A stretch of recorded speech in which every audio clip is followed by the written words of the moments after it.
এইভাবে যদি কুলচা বানিয়ে নিতে চান তাহলে পুরো রেসিপিটি দেখুন, আশা করি আপনাদের খুবই ভালো লাগবে। আজকের রেসিপি হচ্ছে পনির কুলচা, আশা করি আপনাদের ভালো লাগবে। তাহলে ঝটপট দেরি না করে তৈরি করে নিই পনির কুলচা। এখানে আমি নিয়ে নিয়েছি টক দই, এখানে প্রায় 200 গ্রামের মতো টক দই আছে। এবার আমি এখানে দিয়ে দেবো বেকিং পাউডার 1 চামচ আর দিয়ে দেবো বেকিং সোডা 1 চামচ, দিয়ে ভালো করে মিশিয়ে নেব।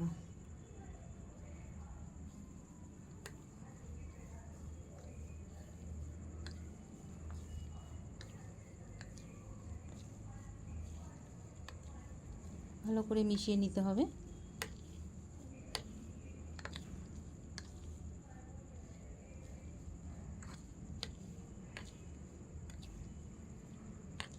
এবারে আমি দইটাকে সাইডে রেখে দেবো।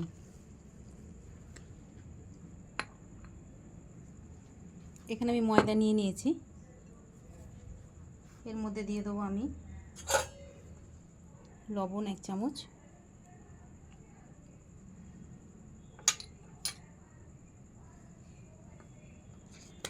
অল্প পরিমাণে সাদা তেল, খুব বেশি দেবো না, দিয়ে ভালো করে মিশিয়ে নেব।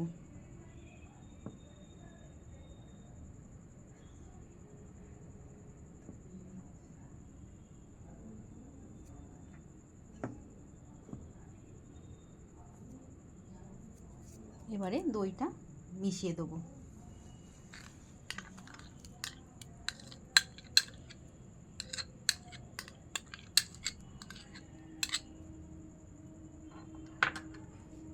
খুব ভালো করে মিশিয়ে দেবো দইটা।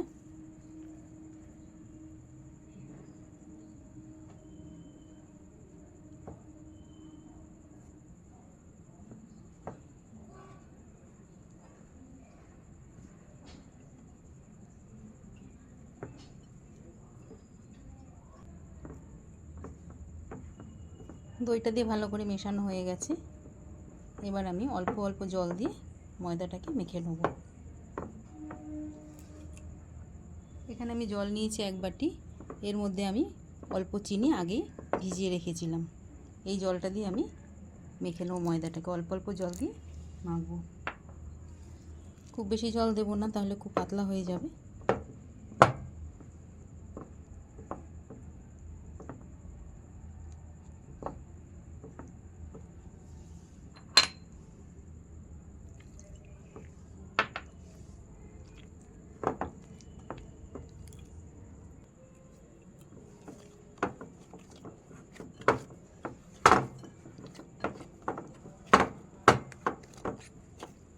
খুব শক্ত হবে না, একটু নরমই হবে, ঠেসে ঠেসে একটু মেখে নিতে হবে।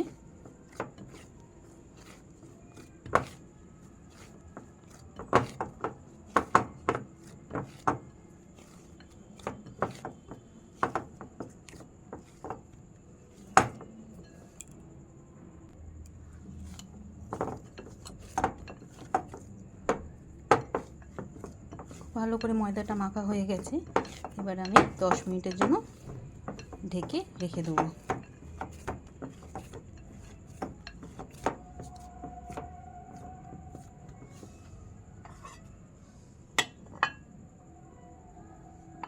দশ মিনিট হোক, ততক্ষণ আমি পনিরের পুরটা তৈরি করে নিচ্ছি। পনিরের পুরের জন্য আমি এখানে পনির নিয়ে নিয়েছি, পনিরটাকে গ্রেট করে নেব।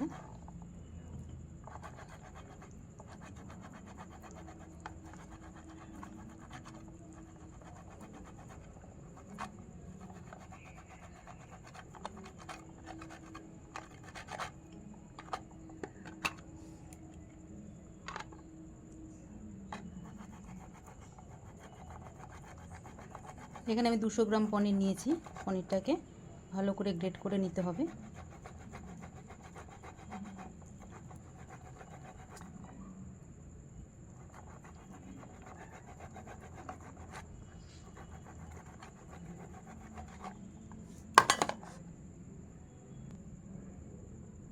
পনিরটাকে গ্রেট করা হয়ে গেছে। এবারে আমি পনিরের মধ্যে দিয়ে দেবো একটা পেঁয়াজ, দিয়ে দেবো কুচনো ছোটো সাইজের একটা পেঁয়াজ, দিয়ে দেবো কাঁচা লঙ্কা, ধনেপাতা অল্প, পরিমাণ মতো লবণ,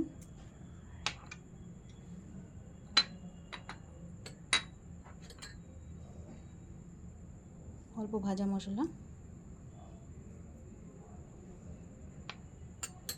দিয়ে ভালো করে মেখে নেব।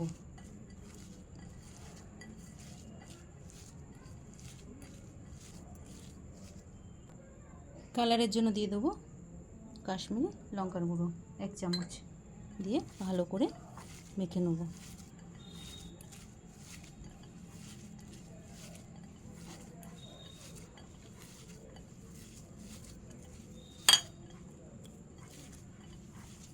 পুরটা তৈরি হয়ে গেল। এবারে আমি লেচিগুলো করে নেব।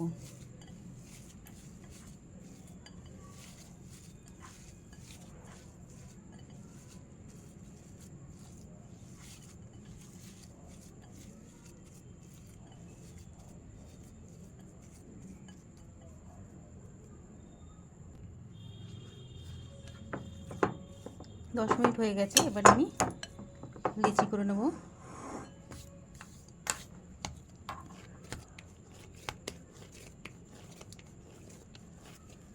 আর একটু ভালো করে ঠেসে মেখে নিই, তারপরে লেচি করে নেব।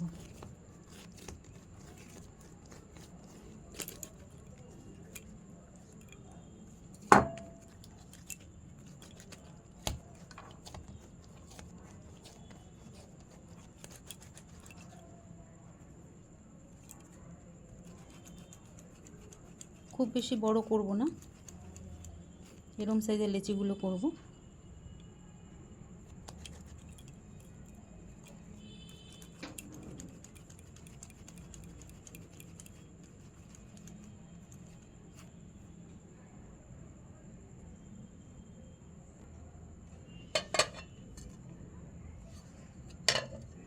একটা লেচি নেব, নিয়ে হাতের সাহায্যে একটু চ্যাপ্টা করে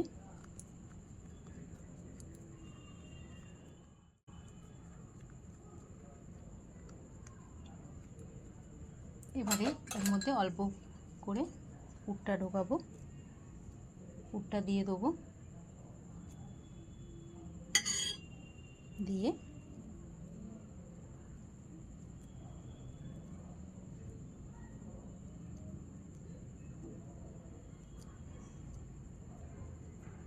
মুখটাকে বন্ধ করে এভাবে গোল করে নেব।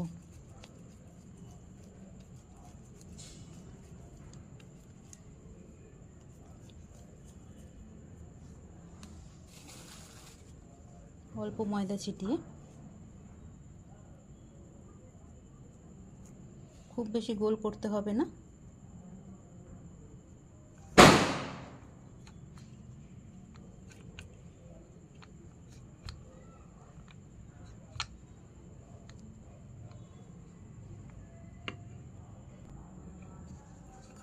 খুব বেশি বড় বানাবো না। এর মধ্যে অল্প ধনেপাতা দিয়ে,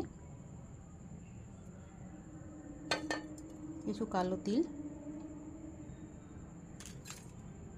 আর অল্প পরিমাণে সাদা তেল দিয়ে একটু বেলে নেব।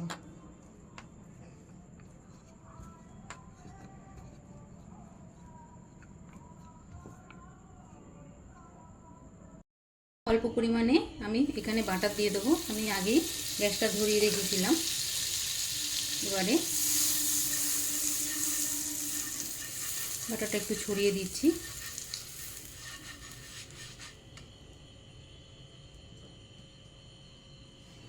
এবারে কুলচাটা আমি এর মধ্যে দিয়ে দিলাম।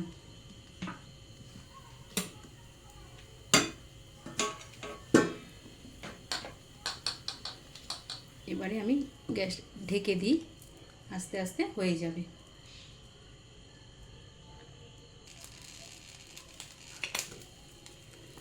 একটা দিক হয়ে গেছে, আর একটা দিক উল্টিয়ে দেবো।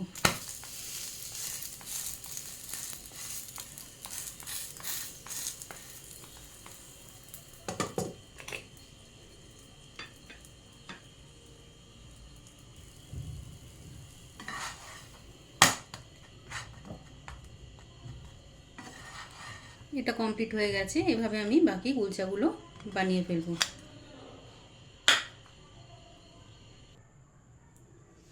এভাবে আরেকটা কুলচো আমি দিয়ে দিলাম।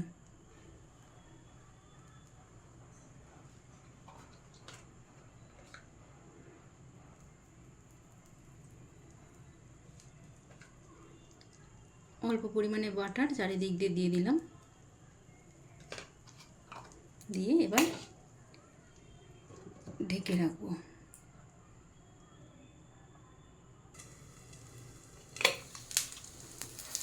একটা দিক হয়ে গেছে, এবারে আরেকটা দিক উল্টিয়ে দেবো।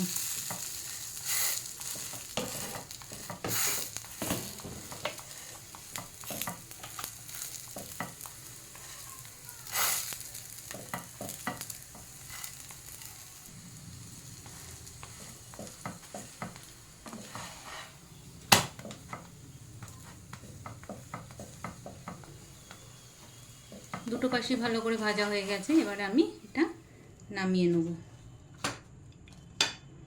এইভাবে বাকিগুলো আমি ভেজে নেব।